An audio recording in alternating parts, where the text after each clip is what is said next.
আসসালামু আলাইকুম। লিমাস ওয়ার্ল্ডে স্বাগতম। দর্জি প্রশিক্ষণের 3 নম্বর ক্লাস নিয়ে এলাম। চিত্র নম্বর 1। চিত্র নং 1-এ শিশুদের জাঙ্গিয়া দেখাবো, কিভাবে কাটতে হবে চিত্রসহ আমি দেখাই দিব। এখানে মাপ হবে একটি, হিপের মাপ। আমি পরনে পোশাকের মাপে বলেছিলাম হিপের মাপ হবে কাস্টমারের নাভির 5 থেকে 6 ইঞ্চি নিচে যে চওড়ার মাপ, অর্থাৎ কোমর এবং হাঁটু এর ভেতরে যে জায়গা সবচেয়ে চওড়া হবে সেটি হবে হিপের মাপ। সেই মাপটি হিপের মাপ। তো এখানে শিশুদের জাঙ্গিয়া তৈরি করার জন্য হিপের মাপ নিয়েছি 24 ইঞ্চি। এখানে 24 ইঞ্চি নিয়েছি। হিপের মাপ নিয়েছি 24 ইঞ্চি। আমি এখানে সূত্র অনুযায়ী আমি চিত্রটা এঁকে দেখাবো। তো আমরা একবার একটু সূত্রগুলো পড়ে আসি। এখানে সূত্রগুলো হচ্ছে, প্রথমে আমরা রাভার ঘর নিব। রাভার ঘর নিব 1 ইঞ্চি, 1.5 ইঞ্চি, 2 ইঞ্চি। এই যে 1 ইঞ্চি ফিতার, এটা হচ্ছে 1 ইঞ্চি। এই যে এটা হবে 1.5 ইঞ্চি, এটা হবে 2 ইঞ্চি। তারপর হবে হাই হবে হিপের 3 ভাগের 1 ভাগ যোগ 2 ইঞ্চি। আমি প্রথমে বলেছি, প্রথমে আমরা নেব রাভার ঘর, তারপরে নিব হাই। হাই হবে হিপের 3 ভাগের 1 ভাগ যোগ 2 ইঞ্চি। আমাদের হিপ ছিল 24 ইঞ্চি। এখানে 3 ভাগের 1 ভাগ যোগ 2 ইঞ্চি। 3 ভাগের 1 ভাগ, তাহলে 3 8 24 যোগ 2 ইঞ্চি।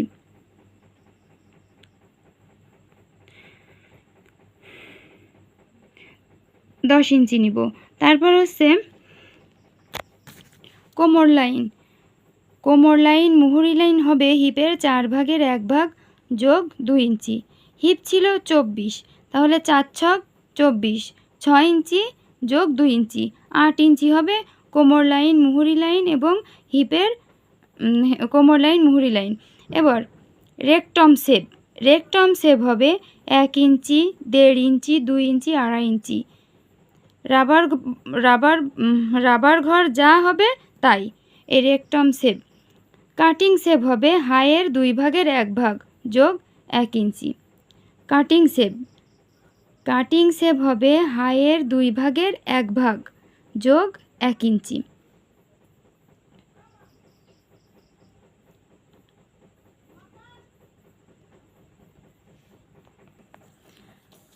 তো আমরা তো সূত্র পড়ে এলাম, সূত্র অনুযায়ী এখানে আঁকার চেষ্টা করি।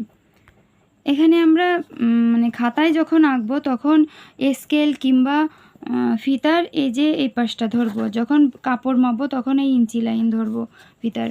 তো এখন দেখি আমাদের রাভার ঘর। আমি বলেছিলাম রাভার ঘর নিব 1 ইঞ্চি, 1.5 ইঞ্চি, 2 ইঞ্চি। এখানে এই যে আমাদের কাপড়ের ভাঁজ লাইনটা থেকে এই যে কাপড় ভাঁজ করে এই যে এইখান থেকে আমাদের এই যে 2 ইঞ্চি নিছি।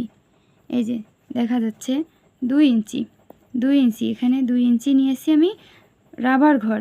এটা হচ্ছে আমার রাবার ঘর। আমি যখন কাটা দেখাবো তখন ভাঁজটা দেখাই দেবো। এটা আমি ভাঁজ করে একটা কাপড় 2 ভাঁজে প্রথমে হচ্ছে 2 ভাঁজে 4 পার্ট, 2 পিস হবে। 2 ভাঁজ করে 4 পার্ট হবে, 2 পিস। পিস হবে দুটো, কিন্তু ভাঁজ হবে দুটো, পার্ট হবে 4টি। এটা কাটার পর 2 পিস বেরোবে। সেই অনুযায়ী আমি এখানে রাবার ঘর নিয়েছি 2 ইঞ্চি। রাবার ঘর 2 ইঞ্চি। এবার রাবার ঘর নেওয়ার পরে হাই হবে হিপের 3 ভাগের 1 ভাগ যোগ 2 ইঞ্চি। হাইটা আমাদের এখান থেকে নিতে হবে। এই যে এখান থেকে নিতে হবে, এই সাইড দিয়ে। হাই হবে হিপের 3 ভাগ। আমরা এখানে সূত্রে দেখাইছিলাম হাই হবে হিপের 3 ভাগের 1 ভাগ যোগ 2 ইঞ্চি। আমাদের হিপ ছিল কত? 24। 3 ভাগ করলে আসে 3 8 24। হাই হবে হিপের 3 ভাগের 1 ভাগ যোগ 2 ইঞ্চি। এই যে এখানে এই রাবার ঘরের নিচ থেকে ধরতে হবে। রাবার ঘরের নিচ থেকে ধরলে এই যে এই 3 ভাগের 1 ভাগ যোগ 2 ইঞ্চি এই যে এখানে আসে 8 ইঞ্চিতে আসে, 3 8 24। হাই হবে হিপের 3/1 যোগ 2 ইঞ্চি, এই যে 8, এই যে 8 আর এখানে 2, মোট 10 ইঞ্চি আসছে। এই যে এখানে আমার 10 ইঞ্চি আসছে। তাহলে আমার নেওয়া হয়ে গেল রাবার ঘর আর হাইটা। এরপর হবে কোমর লাইন, মুহুরি লাইন হবে হিপের 4/1 যোগ 2 ইঞ্চি। কোমর লাইন, মুহুরি লাইন হবে হিপের 4/1 যোগ 2 ইঞ্চি। এবার আমাদের নিতে হবে এখান থেকে কোমর লাইন, মুহুরি লাইন হবে, হিপ হচ্ছে 24, হিপ হচ্ছে 24। এবার কোমর লাইন, মুহুরি লাইন সব হবে হচ্ছে 4/1 যোগ 2 ইঞ্চি। 4 ভাগ করলে কত হয়? 6 আসে, 6 আসে। এখান থেকে যোগ 2 ইঞ্চি নিছি, তাহলে 8 ইঞ্চি। 8 ইঞ্চিতে আসতেছে কোমর লাইন, মুহুরি লাইন, এখানে 8 ইঞ্চি আসতেছে। এখানে 8 দিয়ে রাখছি, এখানেও 8 দিয়ে রাখছি। তাহলে আমি টোটালটা এখানে 8 পর্যন্ত টেনে নেব। ওখান থেকে এই যে এখান থেকে আমি কিন্তু টানছি হচ্ছে 10। এই যে এখান থেকে আমার 10ই আসবে, এখান থেকে এই পর্যন্ত 10 আসবে। কিন্তু এইভাবে আবার আমার 8 ইঞ্চি নিতে হবে নিচে। এই যে হাই থেকে এভাবে আবার 8 ইঞ্চি নিতে হবে। নিয়ে আমরা হচ্ছে স্কেল কিংবা এই ফিতা দিয়ে এভাবে দাগ টেনে দিব। এখানে এভাবে আমরা দাগ টেনে দিব। যাই হোক, আমাদের এখানে রাবার ঘর নেওয়া হয়েছে, হাই নিয়েছি, এবার হচ্ছে কোমর লাইন, মুহুরি লাইন নেওয়া হয়ে গেছে। এবার রেকটম শেপ, আমি বলেছিলাম রেকটম শেপ হবে 1 ইঞ্চি, 2 ইঞ্চি, 2.5 ইঞ্চি। রাবার বরাবর যে ঘর হবে তাই হবে রেকটম শেপ। এখানে রাবার বরাবর, এই রাবার ঘর বরাবর যে এটা এখানে আসছে সেটা হচ্ছে রেকটম শেপ। এই রেকটম শেপ আমি এখানে নিয়েছি 2 ইঞ্চি। এখানে ব্যক্তি হিসেবে রেকটম শেপটা নিতে হবে। এই যে 2 ইঞ্চি নিয়েছি। এখানে যেহেতু ব্যক্তিটার হিপ হচ্ছে 24, সেখানে আমরা 2 ইঞ্চি নিতেই পারি।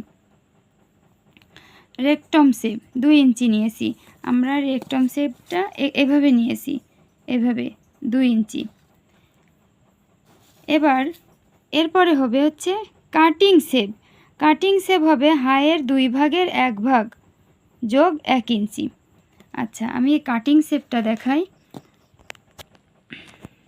হাই হয়েছে কত? আমার হাই হয়েছে এখানে 8 ইঞ্চি। 8 ইঞ্চির পরে আমি এখানে 2 ইঞ্চি বেশি নিয়েছিলাম, 10 ইঞ্চি। এই যে এখান থেকে এই পর্যন্ত হাই হয়েছে 10 ইঞ্চি। এখান থেকে এই পর্যন্ত হাই 10 ইঞ্চি হয়েছিল। এখানে বলতেছে কাটিং শেপ হবে হাইয়ের 2/1 যোগ 1 ইঞ্চি। এখানে হাই যদি 10 ইঞ্চি হয় তাহলে 5 হবে 2/1 যোগ 1 ইঞ্চি নিব।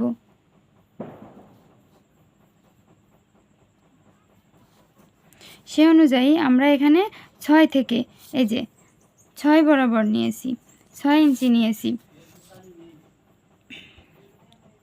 এখানে হাই হয়েছে 10 ইঞ্চি।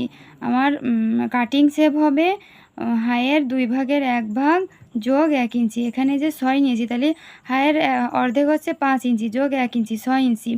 এবার আমরা এখান থেকে এরকম একটা শেপ দিয়ে রেকটম শেপের এখানে নিয়ে আসবো। এই যে আমি আবারও দেখাচ্ছি, এইরকম করে টেনে একটা শেপ দিয়ে নিয়ে আসবো। এরকম একটা দাগ দিয়ে নেব প্রথমে, তারপরে এরকম একটা শেপ দিয়ে নেব। তো এই হচ্ছে আমাদের চিত্রটা। আমি কাটাটা অন্য একদিন একটা ভিডিওতে দেখাই দেব। ধন্যবাদ সবাইকে। ভিডিওটা দেখার জন্য ধন্যবাদ। লাইক, শেয়ার এবং কমেন্ট অবশ্যই করবেন। বুঝতে না পারলে অবশ্যই কমেন্ট করবেন।